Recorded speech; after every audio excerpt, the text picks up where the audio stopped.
बहुत इंपॉर्टेंट है, इसके बारे में देखेंगे। तो बच्चों रदरफोर्ड मॉडल, जब ये मॉडल आया तो पूरा हिस्ट्री बदल गया। क्योंकि पहले क्या था बच्चों, पहले ये था कि ये मानते थे कि जो एटम्स होते हैं वो स्फेरिकल शेप के होते हैं, और ये स्फेरिकल शेप के जो एटम्स होते हैं ये प्रोटॉन से बनते, पॉजिटिव पार्टिकल से बनते हैं, पॉजिटिव पार्टिकल से, और इसके अंदर इलेक्ट्रॉन एम्बेडेड होते हैं, इलेक्ट्रॉन एम्बेडेड होते हैं। ओके बच्चों, तो ये पहले लोग मानते थे। और जे थॉम्सन ने क्या कहा था कि ये जो एटम्स है ये बहुत सॉलिड होता है। जे थॉम्सन ने ये कहा था ये सॉलिड होता है, मतलब इसको कोई भी चीज पार नहीं कर सकता है। रदरफोर्ड एक एक्सपेरिमेंट कर रहे थे कि हम अल्फा पार्टिकल से कैसे बचे। अगर हम अल्फा पार्टिकल का बम्बार्ड करें, अल्फा पार्टिकल का बम्बार्ड करें तो कैसे बचा जा सकता है। तो बच्चों रदरफोर्ड और कुछ उनके स्टूडेंट्स मिलकर कुछ एक्सपेरिमेंट किए। वो क्या किए बच्चों इस एक्सपेरिमेंट में, तो कल हम लोगों ने बात किया था, कुछ स्टूडेंट्स के बारे में बात किए थे। अल्फा पार्टिकल को बम्बार्ड किया, किसके ऊपर बम्बार्ड किया, गोल्ड फॉइल के ऊपर बम्बार्ड किया, गोल्ड फॉइल। बच्चों ये जो गोल्ड के एटम्स होते हैं इनको बहुत हम लोग पतला बना सकते हैं, क्योंकि ये मेटल्स है। मेटल्स को आप लोग जितना चाहो उतना पतला बना सकते हैं। उसको मलायबल कहा जाता है, आघातवर्ध्य कहा जाता है। आघातवर्ध्य का मतलब जितना पीटोगे उतना पतला होगा। तो गोल्ड फॉइल भी उतना ही पतला हो सकता था, इसलिए क्या किया कि रदरफोर्ड ने गोल्ड फॉइल को बहुत पतला किया, और गोल्ड फॉइल को पतला रख के उसमें क्या किया उन्होंने बच्चों, तो आप लोग देख सकते हैं इस गोल्ड फॉइल के अंदर चारों तरफ से एक कलेक्टर बना लिया। ये कलेक्टर्स है बच्चों, ये कलेक्टर्स है, और ये जो कलेक्टर्स है बच्चों ये सारे कोटेड है, कोटेड। इस पे वो लेयर लगा हुआ है बच्चों,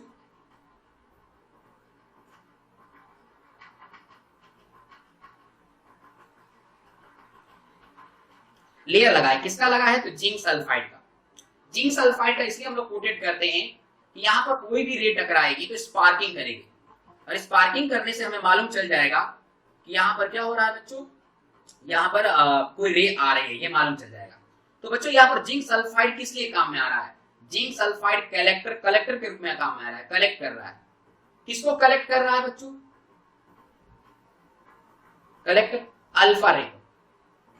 अगर बच्चों यहाँ पर स्पार्किंग हो तो हम क्या समझेंगे, यहाँ पर स्पार्किंग हो रहा है इसका मतलब यहाँ पर अल्फा रे है, यहाँ पर स्पार्किंग हो रहा है इसका मतलब यहाँ पर अल्फा रे आया। तो बच्चों ये अल्फा रे कैसे प्रोड्यूस किया गया, अल्फा रे प्रोड्यूस करने के लिए उन्होंने क्या लिया, एक कोई भी ऐसा एलिमेंट जो अल्फा रे प्रोड्यूस करे, रेडियो एक्टिव, रेडियो सक्रिय।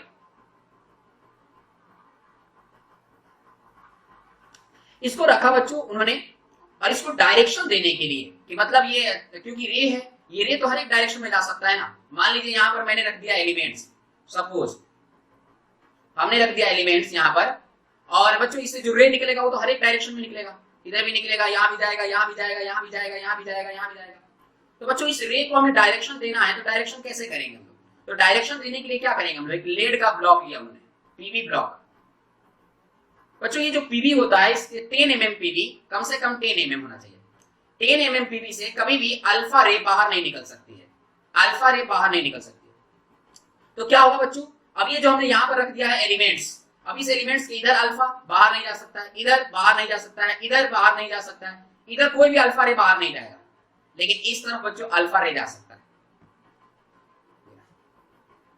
ठीक है, यहाँ अल्फा रे जा सकता है बच्चों। अब उन्होंने क्या किया कि ये अल्फा रे यहां से निकलेगा तो थोड़ा सा और एकदम इसको डायरेक्शन देने के लिए यहाँ पर एक स्लिट रख दिया, दो स्लिट रख दिया, दो स्लिट, मतलब ऐसा चीज रखा जिसके बीच में छिद्र है छोटा सा, और उस छिद्र से ही रे निकलेगी, बाहर जाएगी। और ये रे बाहर निकलेगी तो कहां पर बम्बार्ड करेगी बच्चों, गोल्ड पर करेगी, गोल्ड फॉइल पर।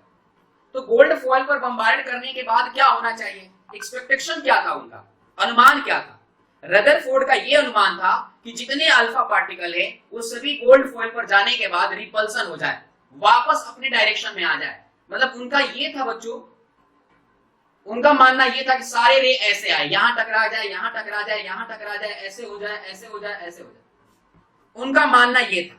लेकिन एक्चुअल में हुआ क्या बच्चों, एक्चुअल में ऐसा हुआ कि ज्यादा से ज्यादा अल्फा रे गोल्ड फॉइल को पार कर गए, ज्यादा से ज्यादा, बहुत ज्यादा अल्फा रे इधर पार कर गए। तो बच्चों अल्फा रे के पार कर जाने का मतलब क्या निकला? उनका थॉट क्या था कि अल्फा रे पार नहीं करें। क्यों? क्योंकि जे थॉम्सन ने ये कहा था कि जो एटम्स होते हैं वो सॉलिड होते हैं, तो अगर एटम सॉलिड है तो इस पर अल्फा रे क्या होगा बच्चों? टकराएगा और रिपल्स हो जाएगा। जबकि इन्होंने ऑब्जर्वेशन में क्या देखा कि अल्फा रे सीधे पार कर रहा है, सीधे जा रहा है।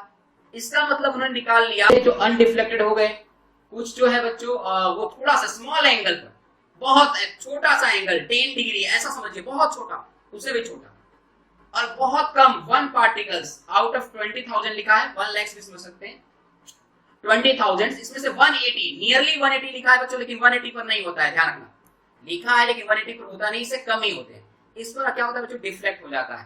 तो हिंदी में समझ गए होंगे बच्चों, बहुत सारे पार्टिकल्स जो होते हैं वो सीधे जाते हैं, ये एटम से इससे सीधे निकल जाते हैं, उसमें से कुछ पार्टिकल्स डिफ्लेक्ट होते हैं, बहुत कम होते हैं, बहुत कम, और इनमें से भी एक पार्टिकल्स जो है वो अपने पाथ पर आ जाता है। वो पाथ का एंगल बच्चों 180 या उससे कम ही होता है। तो उन्होंने क्या कंक्लूजन निकाला, निष्कर्ष क्या निकाला बच्चों?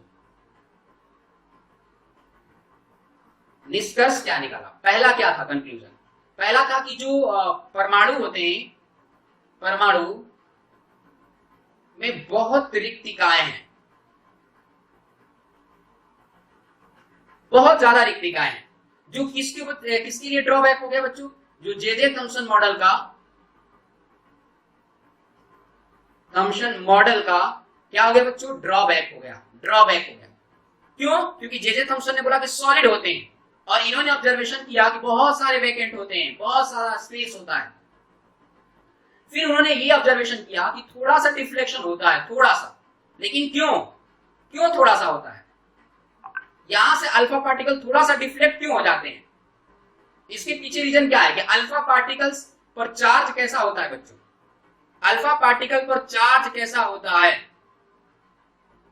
Positive charge. अभी बताया था मैंने आप लोगों को कि पॉजिटिव चार्ज होता है, यानी ये पॉजिटिव चार्ज के नियर बाय जा रहा है, जिसके कारण क्या हो जाता है बच्चों? डिफ्लेक्ट हो जाता है। यानी जितने पॉजिटिव पार्टिकल्स हैं वो सभी के सभी कहां पर है? किसी सेंटर में है, कहीं किसी सेंटर में है, केंद्र में है।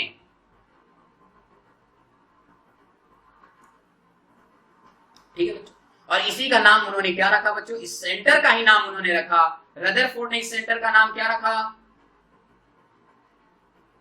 इस सेंटर का नाम क्या रखा बच्चों? इस केंद्र का नाम क्या रखा? गलत, न्यूक्लियस। गुड, नाभिक। तो बच्चों न्यूक्लियस की डिस्कवरी किसने किया? किसने बताया कि एटम के न्यूक्लियस होते हैं? किसने बताया एटम के न्यूक्लियस?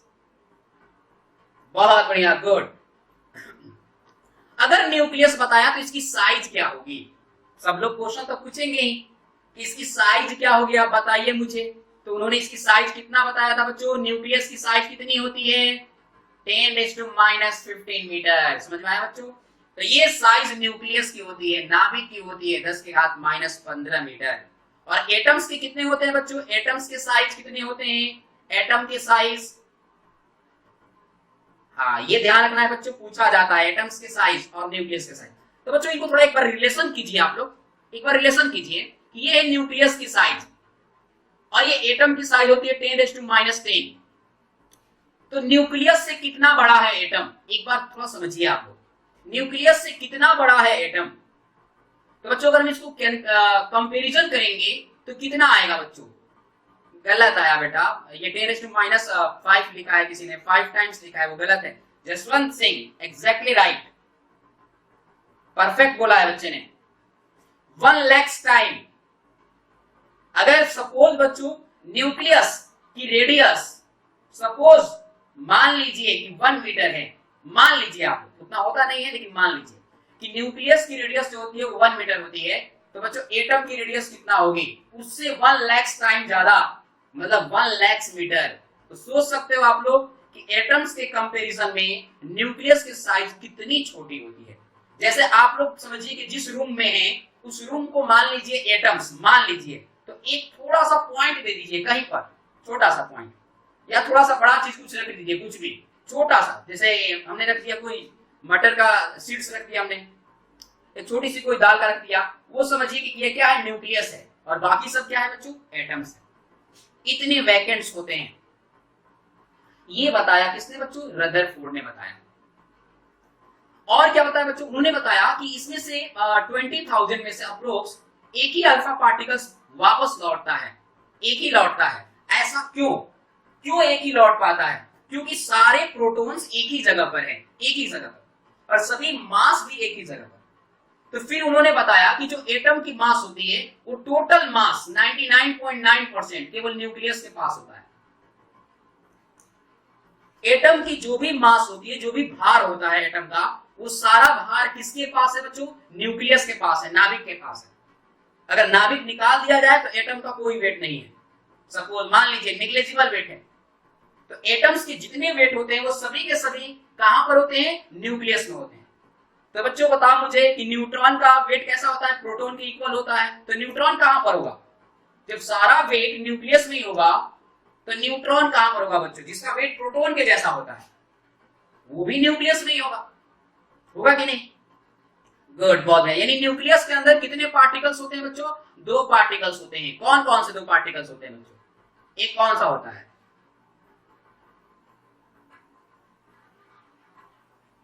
एक होता है न्यूट्रॉन और एक होता है प्रोटॉन। बच्चों न्यूट्रॉन पर तो कोई चार्ज नहीं, कोई चार्ज नहीं, लेकिन प्रोटॉन पर कोई चार्ज होता है क्या, प्रोटॉन पर कोई चार्ज होता है, हाँ पॉजिटिव होता है। तो बच्चों बहुत सारे प्रोटॉन, मान लीजिए हाइड्रोजन है, तो हाइड्रोजन को हमने क्या किया, यहाँ पर ड्रॉ कर दिया, इसका न्यूक्लियस ले लिया, इसमें एक प्रोटॉन ले लिया, न्यूट्रॉन नहीं है। हाइड्रोजन एक ऐसा एटम है जिसमें न्यूट्रॉन नहीं होता है, केवल प्रोटॉन होता है, ध्यान रखना बच्चों। हाइड्रोजन एटम्स एक ऐसा है जिसमें केवल प्रोटॉन होता है। लेकिन यही ड्यूटेरियम देखा जाए तो उसमें न्यूट्रॉन भी होता है, जो क्या है बच्चों, आइसोटोप्स ऑफ हाइड्रोजन है।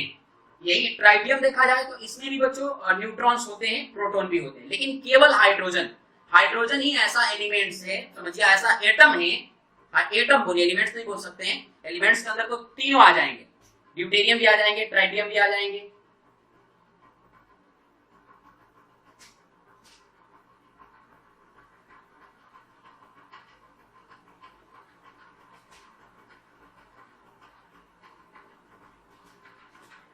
तो बच्चों आप देख सकते हैं कि इसमें हम लोग क्या समझ रहे थे, ये कि एक हाइड्रोजन ही ऐसा है। मान लीजिए हीलियम हो तो क्या होगा बच्चों, हीलियम हो तो, हीलियम है तो उसके अंदर क्या होगा, 2 प्रोटॉन हो जाएंगे। अगर मान लीजिए लिथियम होगा तो फिर क्या होगा बच्चों, लिथियम होंगे तो 3 हो जाएंगे। तो ऐसे कंडीशन में क्या होगा बच्चों, एक प्रोटॉन है तो ठीक है, 2 प्रोटॉन है, छोटी सी जगह में, बहुत छोटी सी जगह में 2 प्रोटॉन है। अब मुझे बताइए दोनों पर चार्ज कैसा है, पॉजिटिव, तो क्या होगा बच्चों, पॉजिटिव चार्ज होने के कारण क्या होगा,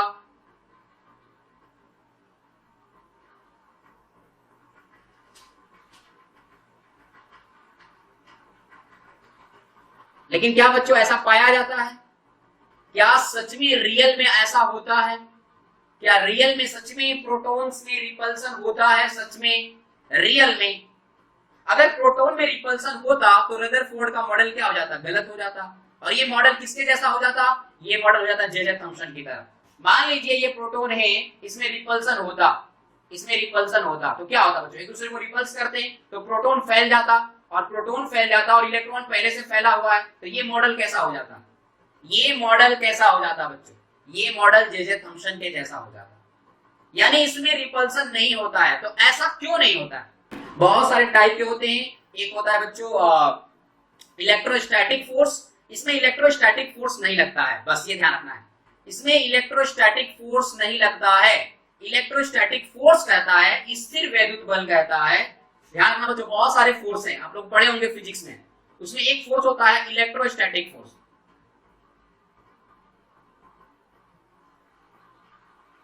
वैद्युत स्थिर बल। इसमें क्या होता है बच्चों, पॉजिटिव और पॉजिटिव एक दूसरे को रिपल्सन करते हैं, प्रतिकर्षण करते हैं, और नेगेटिव भी एक दूसरे को रिपल्सन करते हैं।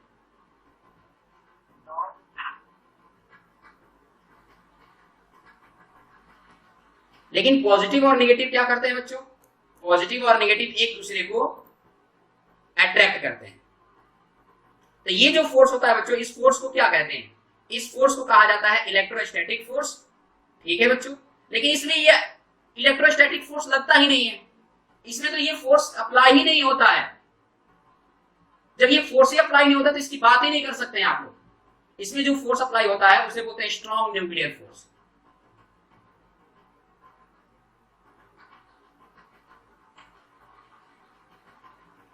प्रबल नाभिक बल। तो बच्चों इसमें लगने वाला फोर्स ही अलग है, समझ में आया? क्लियर हुआ? आपको डायरेक्ट कहना है कि सर ये इलेक्ट्रोस्टैटिक फोर्स होता ही नहीं है। कोई भी कहे कि प्लस प्लस होने के बाद भी रिपल्सन क्यों नहीं होता है, तो आपको सिंपल सा आंसर देना है सर इसमें इलेक्ट्रोस्टैटिक फोर्स नहीं लगता है, बस। फिर पूछे कि कौन सा लगता है, तो फिर बता देना आप लोग, स्ट्रॉन्ग न्यूक्लियर फोर्स लगता है, जिसमें कोई चार्ज से कोई मतलब नहीं होता है उसका। तो इसमें समझ में आया बच्चों? क्लियर? कितने टाइप्स के होते हैं ऐसे रियल में, कितने टाइप्स के फोर्स होते हैं? मैंने दो फोर्स की बात किया, एक इलेक्ट्रोस्टैटिक फोर्स वैद्युत स्तर बल और प्रबल नाभिकीय बल, दो बात किया। और कितने होते हैं बच्चों? और कितने फोर्स होते हैं?